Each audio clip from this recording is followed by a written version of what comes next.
Se regresa a España José de Gálvez. Ese fue Gálvez allá arriba en el cielo. Y llega otro virrey. El virrey más querido de la Nueva España. Un hombre que desde que lo mandan ya se peleó allá con Gálvez. Ya de entrada. Primero, como entrenamiento, lo mandan como capitán general de La Habana, en Cuba, y a los pocos 2-3 años, el rey, que lo quiere mucho, que lo estima mucho, porque sabe que es un hombre bueno, es un hombre honrado, decente, con buenas intenciones, el rey lo nombra virrey de la Nueva España, y ya en Madrid se pelea con Gálvez. Y le dice, tu proyecto no puede funcionar, estás hablando de seres humanos, no de máquinas que producen dinero. Llegará a México y la gente al poco tiempo comenzará a darse cuenta del carácter, del sentimiento de la humanidad de este hombre genial que es don Antonio María de Bucareli y Ursúa, el padre de la patria, según lo dijeron los pueblos de indios en aquel tiempo. Enemigo mortal de Gálvez, Gálvez le urgía que se quitara del camino para mandar a alguien de su grupo, pero el rey decidió sostenerlo, porque conocía perfectamente bien, repito, las cualidades de este hombre genial. La calle que lleva su nombre, él la construyó, ahí en el centro, y un hombre que durante todo su gobierno se opuso a las medidas reformistas de José de Gálvez. Cuando murió pidió algo que a mí todavía se me hace fabuloso: ser sepultado en la entrada de la Basílica de Nuestra Señora de Guadalupe. En Antigua, por supuesto. Y allí está su tumba todavía, con una intención de estas humildades que son grandiosas, o vanidades humildes, para que todo el mundo al entrar pisara su tumba, agachara la mirada, vieran su nombre y se acordarán de él. Además, era soltero. Había hecho voto de castidad desde muy joven y su única pasión, como él decía, era trabajar para su rey. Y su rey, a pesar de que era un rey enamorado de la Reforma, decidió sostenerlo y permitir que se quedase en México hasta el día de su muerte. Cuando murió, existía la tradición española de los juicios de residencia, que se aplicaba a todos los gobernantes, a los cuales son enjuiciados, para saber las razones y las obras de lo que hicieron, estuvo bien, estuvo mal, permitiendo que hubiese incluso denuncias contra ellos, y aún muerto la gente podía acusarlos y del haber hereditario se cobraba y se resarcía los daños. Los pueblos en masa pidieron al rey, y es la única vez que sucedió en toda la historia de la colonia mexicana, que se eximiera a Bucareli del juicio de residencia. ¿Por qué? Porque era el padre de la patria, según dijeron los propios indios que acudieron después a su entierro. Cuentan que el entierro fue una procesión enorme que salió del Palacio Nacional y la legua entera, los 4 kilómetros hasta la Basílica, en ambos lados de la calzada, los pueblos enteros, todas las inmediaciones llegaron, y cuando pasaban era un silencio sepulcral y todo el mundo se quitaba el sombrero y había gente llorando. Se había muerto el padre de la patria, don Antonio María de Bucareli. Pero como se murió, Gálvez respiró y tenía que aplicar la reforma, y que manda a su hermano don Matías. Nepotismo muy nuestro, ¿no? Don Matías de Gálvez, un personaje muy chistoso, porque el hombre no sabía seguramente ni leer ni escribir. Pero bueno, era hermano del ministro, había sido militar, lo mandan a México a gobernar, y que se muere al año y medio. ¿De qué? ¿Quién sabe? Pues, pero se murió. Yo creo que envenenado, porque ahorita les platicaré otra historia.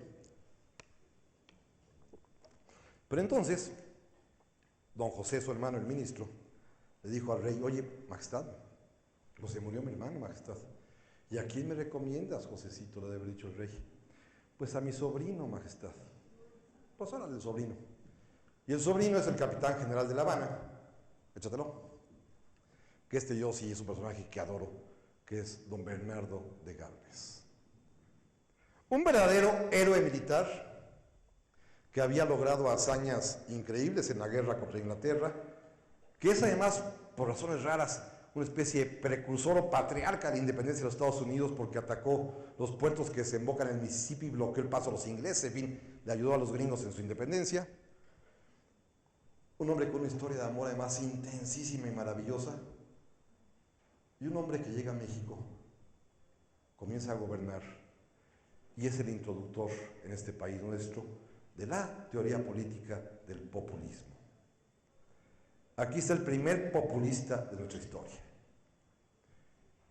Para darse a conocer se le ocurrió, primero, aprovechar la belleza inmensa de su esposa, que era una mujer, dicen, soberanamente bella, que tenía un añadido más. Era una criolla francesa de Nueva Orleans. Y en Europa se acaba de poner de moda los vestidos con pronunciados escotes, que todavía no llegaban a México. Y su excelencia el virrey decidió desfilar, cosa que no se usaba, en un carro por las calles principales de la Ciudad de México, con su esposa al lado, luciendo prominente escote, y cuentan que los balcones casi se venían abajo de toda la gente que estaba empinada, asomándose para ver a la señora virreina, que era hermosísima. Luego hubo una hambruna, gastó su fortuna personal en comprar alimentos para los pobres, iba a la fiesta de toros, se metía al ruedo, desfilaba, toreaba para que la gente le aplaudiera. En fin, le encantaba andar en el show populista, se atravesaba deliberadamente en las conductas de reos que iban hacia la horca para perdonarlos. En fin, le encantaba que la gente lo quisiera y que se muere al año y medio. Y al año y medio que se muere su tío don José el ministro. ¿Qué pasó? Mi hipótesis personal es que los Galvez, encabezados por el tío, con don Matías, con don Bernardo, tenían la idea de separarse de España. El rey se enteró y el rey los liquidó. Porque era un rey, Carlos III, repito, que no se andaba con rodeos. Un gran rey. Pero don Carlos III, para volver a él, tenía un problema muy grave. A tamaña inteligencia no correspondió la fe y la esperanza que tenía en su pimpollito, el príncipe de Asturias, que era, para decirlo bonito, un verdadero imbécil. En los términos médicos precisos, ¿eh? O sea, no como grosería. Resultó, primero, que don Carlos III enviuda muy joven, él se encarga de la educación de sus hijos, nunca se volvió a casar porque era un hombre sumamente contenido, inclusive cuentan que cuando tenía así como que deseos de acercarse a alguna mujer, mejor se acostaba a dormir sobre las baldosas en el Escorial para que el frío lo atemperara. Un hombre muy frugal, comía muy poquito y tomaba nada más media copa de vino en la comida y la misma se la guardaban para la noche. No desayunaba. Un hombre pues de unas costumbres verdaderamente austeras y moderadas. Repito, con una inteligencia superlativa, pero con un hijo casi tarado. Y eso es muy doloroso, ¿no? ¿A quién le vas a dejar el imperio? ¿A ese? Y don Carlos se murió con esa enorme preocupación. Un día, según cuenta los biógrafos de Carlos III, en el colmo de la tontería, el príncipe de Asturias le dijo: oye papá, ya descubrí que las mujeres, al único hombre que no podrían engañar es al rey. Y el rey le preguntó: ¿por qué? ¿Por qué piensas eso? Porque una mujer siempre busca algo mejor, y qué mejor que un rey. Y se voltea a Carlos III y le dice: ay hijo, qué tonto eres. Y se murió el rey